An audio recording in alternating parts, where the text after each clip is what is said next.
France is famous for the finesse and flavor of its cuisine. But what's interesting is it's actually hard to define French cuisine. There's rather a multitude of regional specialties that add up to make French gastronomy. Wines and cheeses, local dishes are all part of the country's rich history.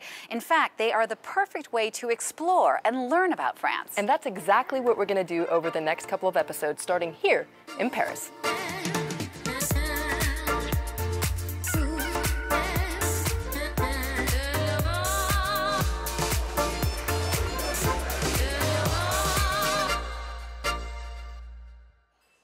When you travel around France, one of the first things you ask is, what are the local specialties? Well, wherever you go, there's an amazing breadth of dishes that reflect the history as well as the terroir, so the essence or identity of each region. But funnily enough, a lot of people tend to think that Paris is an exception to this rule. Paris is the cultural heart of France, with some of the best restaurants in the world. But people don't really associate it with any particular dish. And yet there are dishes that are particular to Paris and the greater Île-de-France region, as well as wines. In fact, if you look carefully, you might just be able to see some of the vineyards in and around the capital.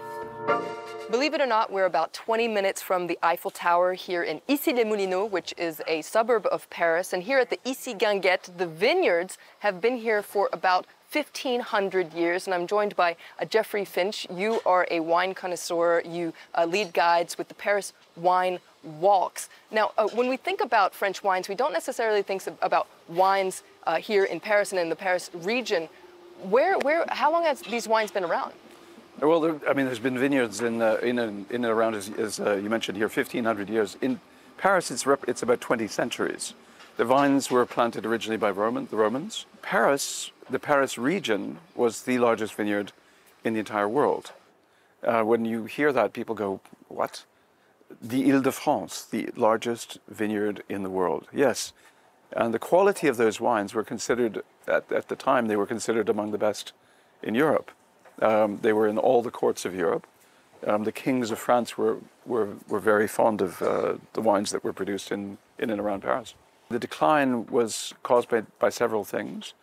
You could say there was phylloxera, urbanization, a drop in quality, the invention of the railway, and urbanization, industrialization, urbanization. Recently, there have been efforts to revive the wines from Paris and Île-de-France. Can you tell us more about that? Today, since 2016, there's a revival. There's been a group of people who've been lobbying for 20 years to try and regain the status, give the region of Paris, again, the status of a wine producer. So those wines are just beginning to come on now. And some of them are, already showing extraordinary promise. We're really at the very beginnings of what I would call a wine revolution. From being the greatest, the largest, the most important wine-producing region of the world to practically being forgotten. And then it's coming back. So, like a phoenix from the flame. Exactly. Parisians will be again able to drink wine produced at their doorstep, which is exciting. And so what are these wines like in Paris and Île-de-France? Would you recommend them?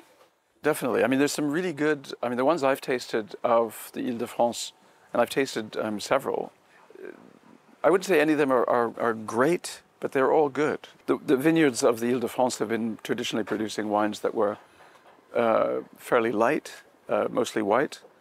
The wine walks that I do with Paris Wine Walks are an opportunity for people to explore the vineyards of Paris, the hidden vineyards of Paris that people tend to ignore or don't really realize that they are there. It's a different way of seeing the city. It certainly is, and Geoffrey, thank you so much. And if you want to find out more, definitely book a tour with Geoffrey to learn all about the wines from Paris and Île-de-France. Thanks for being on French Connections. Thank you. When it comes to cuisine, it's true that Paris's repertoire of recipes is pretty thin compared to other regions of France, but there are still some specialties. And to talk more about that with me now, I'm joined by Etienne Guerreau. Etienne, bonjour. Welcome. You are the owner of Café de Commerce, which is our home base here for French Connections. What's the most typical Parisian dish, would you say, here at the Café de Commerce?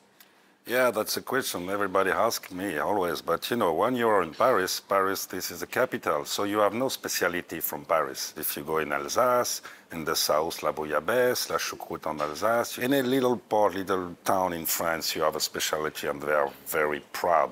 They defend that. But when we are in Paris, we have all of them together, and we don't have something just made in Paris, okay? So the typical thing you have in Paris, this is the brasserie like you can see today. So the history of Parisian cuisine is really all about the Parisian brasserie, the restaurant. Exactly, that's quite unique in Paris, on the boulevard. So Opéra, Champs-Élysées, la Maison de l'Alsace, you have le Café des Capucines in Opéra, you have in Montparnasse la Coupole, and some many smaller, but they all keep the same decoration, the same story, the same identity, and they continue to make the same kind of food. Like andouillette, typical, sausage. You have feet pork, pané, cooked 17 Pig's hours. feet, yeah. Pig's feet, sorry. We have tête de veau. Yeah, cow's head, Yeah, brain. that's very special for the tourists. Do tourists order that food? They have not so many courage for that, but some. So that's you go to find, and the big place with many people, everybody watch, they mix all together, the worker, the rich people, the tourists, and all of those people are together in those places, and they share that traditional food. That's a very, the Paris identity. Etienne Guerreau, thank you so much for welcoming us here at the Café de Commerce. So as Etienne was saying, there aren't a lot of things that are typically Parisian, but there still are a few that started in the French capital.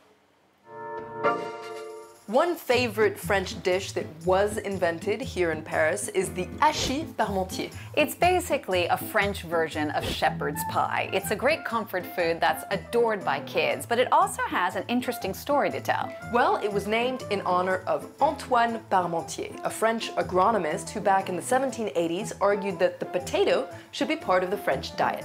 To make an Ashi parmentier for 4 people, you need 1 kilo of potatoes, 400 grams of ground beef, 2 onions, and a clove of garlic. You also need 100 grams of grated cheese like Gruyere, salt, pepper, and nutmeg. It's super easy to make. The first step is to chop up your potatoes and boil them. And while they're cooking, you'll prepare your minced meat base.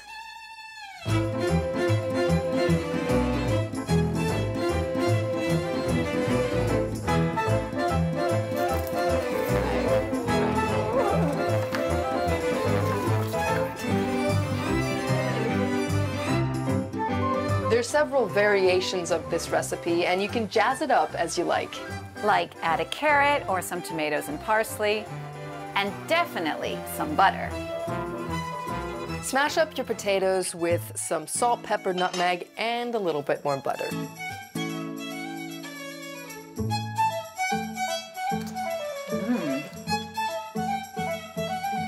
In a baking dish, set them on top of the base of minced meat and add Gruyere on top. Bake it for 30 minutes at 210 degrees Celsius until it's crispy on top. Bon app? Bon appetit! It's good. Yum. There's one key part of any French meal that the French are pretty sure started in Paris, and that's the baguette. As surprising as it may be, the exact origin of the baguette is unknown, and there's several competing theories. But one of the most popular ones is that it was developed by bakers in Paris in the 1920s, so quite recently. Back then, bakers were not allowed to work before 4 a.m., so they had to come up with some kind of other bread that would cook more quickly as opposed to a traditional round loaf. Another bready dish that people associate with Paris is the croque monsieur. This literally translates into bite mister or Mr. Bite, and here again there are competing theories about its origin. Competing theories about its origin, but the first time it appeared on a menu was here in Paris in 1910 at a bistro, and it quickly became a favorite with an unshakable following because it's so simple but so delicious. A croque monsieur is ham and cheese that's sandwiched between 2 slices of buttered white bread, what they call pain de mie, but it has melted Gruyere cheese on top. It's the ultimate comfort food, and if you slap a fried egg on top, it becomes a croque madame, madam bite. Speaking of cheesy deliciousness, while Paris might not have its very own trademark cheese, the Ile-de-France region that surrounds the French capital certainly has some famous ones. France boasts hundreds of delicious regional cheeses, but arguably the most famous one is made just 35 miles east of Paris, the soft cow's milk piece of heaven that is Brie. With its white mold rind and creamy texture, Brie is France's top cheese export.